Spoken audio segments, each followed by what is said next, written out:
আজ 26শে আগস্ট 2025 দৈনিক যুগান্তর পত্রিকার প্রধান শিরোনাম। দেশে যথেষ্ট স্থিতিশীল নির্বাচনের জন্য প্রস্তুত। ডলার সংকটের বিত্তমুক্ত হলো দেশ, কেন্দ্রীয় ব্যাংকের প্রতিবেদন। ভোট বিলম্বিত করার ষড়যন্ত্র দেখছে বিএনপি, পিআর পদ্ধতি উত্তাপ ছড়াচ্ছে।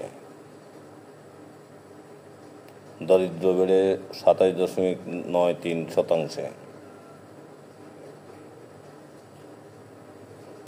নেপথ্যে বহিরাগত তকমা মোছা ও ভোট ব্যাংক। রুমিন সাংবাদিকের সঙ্গে সমর্থকদের মধ্যে মারামারি। 3 দিনে 33 জেলেকে অপহরণ করছে আরাকান আর্মি। হাসিনার বেআইয়ের দখল বরিশাল বিউটি কমপ্লেক্স, প্রভাবশালী কাজী কামালের ক্ষমতার দাপট।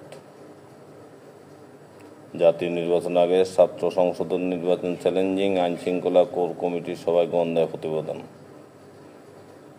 হাইকোর্টে 25 বিচারপতি নিয়োগ।